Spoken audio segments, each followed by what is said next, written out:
Isa na naman magandang araw para matuto. Welcome back sa YouTube channel or sa Facebook kung sa Facebook mo ito pinapanood. Ako po si Architect Ed. Tag-ulan na naman.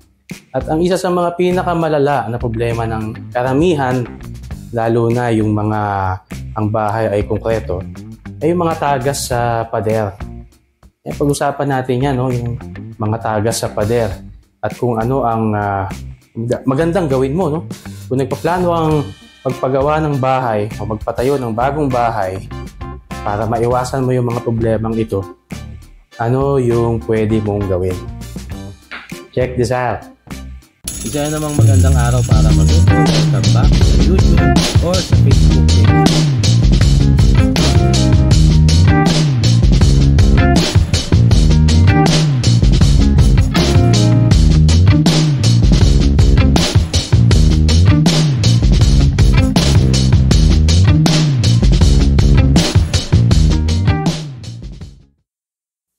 Unang-una, kailangan mong malaman, mahirap i-perfect. No?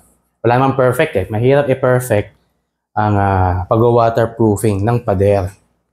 Oo, kasi lalo na kung yung pader mo ay masonry o kaya ay konkreto o hollow blocks o anumang mga sementadong klase ng pader. Yan ay mayroong mga microscopic na mga butas. Butas-butas yan, no? Ang totoo, yung pader natin na sementado, marami ang mga butas. No?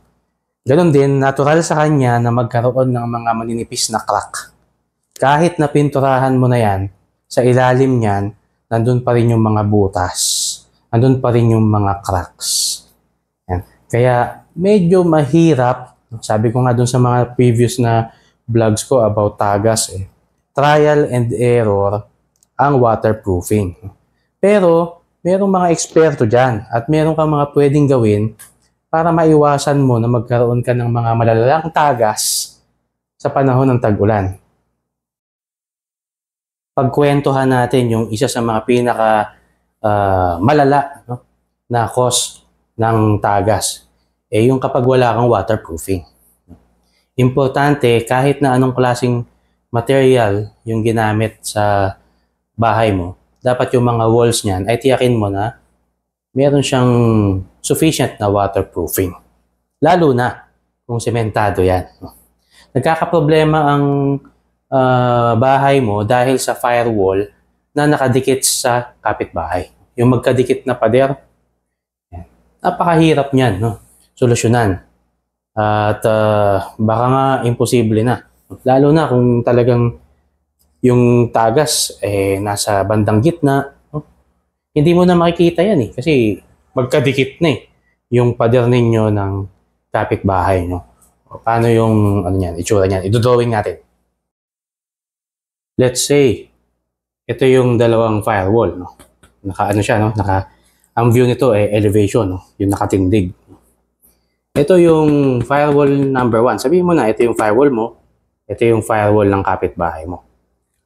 Kapag umulan, ang problema dyan, dahil nga may mga singit yan, hindi mo naman mape-perfect talaga tong pagitan na to Pwedeng dyan pumasok yung tubig ulan. Pagkatapos, pag pumasok na yung tubig ulan dyan, dahil nga binanggit natin may mga crack yan, pwedeng tumawid yung tubig sa mga maninipis at maliliit na mga butas na nandyan sa wall. Mangyari, mababasa itong inner walls nyo. Minsan, kahit lagyan mo yun ng flashing, yung flashing, ibig sabihin yun, yung parang manipis na metal o kaya ay yero para takpan, no? Magkaroon ng cup dito sa ibabaw. Ang problema, doon naman pumupunta sa ibang part, no? Bawa dito sa harap o kaya doon sa mga mismong mga surface na hindi covered, kagaya dito. Kaya medyo mahirap solusyonan yan. Kaya hanggat maaari, kung maiiwasan mo na magkaroon ng firewall, ibig sabihin, huwag mong sasagarin yung property mo. Magkaroon ka pa rin ng pagitan. Let's say, 2 meters kasi, no? 2 meters kasi ang hinihingi ng building code na pagitan o setback sa pagitan ng property mo at ng wall mo. Hindi na siya magiging firewall. So, may iwasan mo na yung ganitong scenario. Yun ay kung hanggat maaari na may iwasan mo yan. Pero problema sa atin dito sa Maynilaan, lalo na ang liit ng lote natin, kaya natutokso tayo na sagarin yung property. Pero kung ganun nga ang scenario, anong pwede mo pang gawin? Commercial muna. Ang pinakabagong delivery app, mobile delivery app na Book2Go ay naghahanap ng mga operators.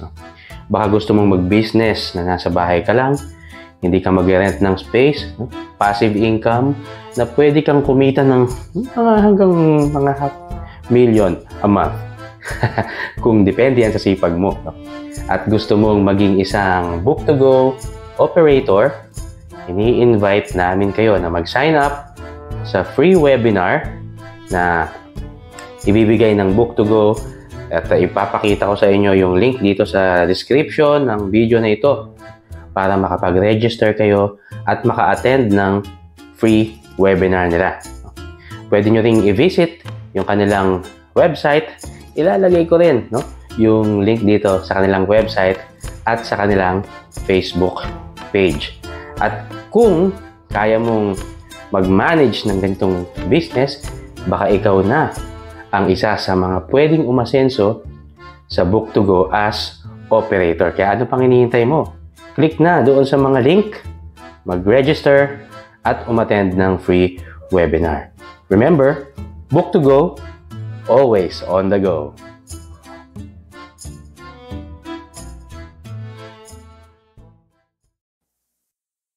Kung talagang hindi mo may iwasan na magkaroon ka ng firewall na kadikit ng kapitbahay mo, ang pwede mong gawin, kumuha ka ng waterproofing contractor. Ganun talaga gagastusan mo talaga yan. Yung waterproofing contractor, hindi ito yung contractor mo, no? Halimbawa, kumuha ka ng contractor na magbibuild ng bahay mo. Kasi yung mga contractor, hindi naman lahat sila ay bihasa sa waterproofing. Meron talagang mga waterproofing contractor. Ang kagandahan doon, pag kumuha ka ng waterproofing contractor, expert sila doon sa gamit nilang material. No? At dahil nga expert sila doon sa gamit nilang material, yung diagnostic nila mas malapit sa accuracy kumpara doon sa mga contractor lang. Ang expertise naman ay magtayo ng structure. No? Meron talagang magkahiwalay na discipline. Parang yung mga pest control, ba? Meron talagang contractor ng pest control. No? Meron din namang contractor ng waterproofing. So, kuha ka ng contractor ng waterproofing kasi ang maganda doon kapag kinuha mo sila, meron silang warranty. Bibigyan ka nila ng warranty. Minsan, 10 years. 10 years warranty. Isipin mo yun, 10 years. Igagaranty nila sa'yo na walang tatagas. Pag may tumagas, babalikan nila yon at saservisyoan ka nila ng free. No? Kung hindi naman nila kasalanan yung nangyari. No? Or kung hindi naman yun ang cause ay mga unforeseen events. No? O yung mga, lumindol, nagkaroon ng crack, yung mga walls mo. No? As long as hindi ganun yung reason, no? Meron silang ibibigay sa'yo na guarantee na babalikan nila. Kaya medyo meron kang peace of mind. Kasi expert sila sa waterproofing kahit na anong setup. Kagaya nung drawing natin kanina na magkadikit na firewall. Ngayon, kung meron kang firewall pero hindi naman nakadikit doon sa kapitbahay mo, ay magandang pagkakataon yan. No? Gumamit ng magandang klase, yung mamahalin na waterproofing. No? Ito man ay pinapahid, sinasapin, o kaya ay ini-integrate sa palitada, sa timpla ng palitada. Marami namang products na makukuha. No? At make sure na susundin ng mag-a-apply nito, yung contractor mo, make sure na susundin yung procedure na nandoon sa mismong product. Yan. Kung sinabi ng product na 3 coats, no? 3 coats na magkaiba yung hagod, no?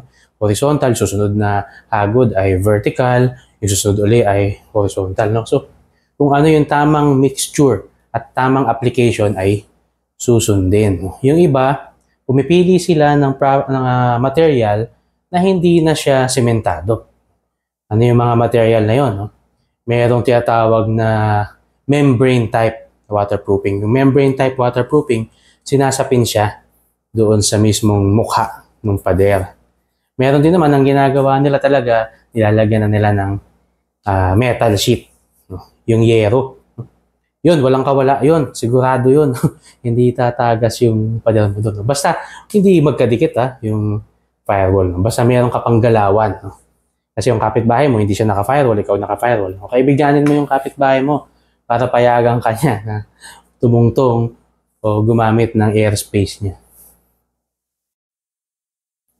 Pero gaya nga nung sinabi ko, hanggat may iwasan ninyo na magtayo ng firewall, mas maganda na meron tayong setback mula sa property line para yung pader mo, kahit ano man ang mangyari, madali mo siyang i-retouch, madali mo siyang i-treat kasi hindi ka nakadikit. Meron kang sufficient na space para i-repair yung pader mo. Sana natuto kayo dito sa shinare ko sa inyo at sana i-share nyo rin to sa iba. Lalo na ngayong tag-ulan, ang daming mga namumblema sa issue na to. No? Tagas sa pader. Para yung pader mo maging wonder wall. Maraming salamat po. Ingat po tayong lahat. Kita-kita ulit susunod. Ako po si Architect Ed. Bye!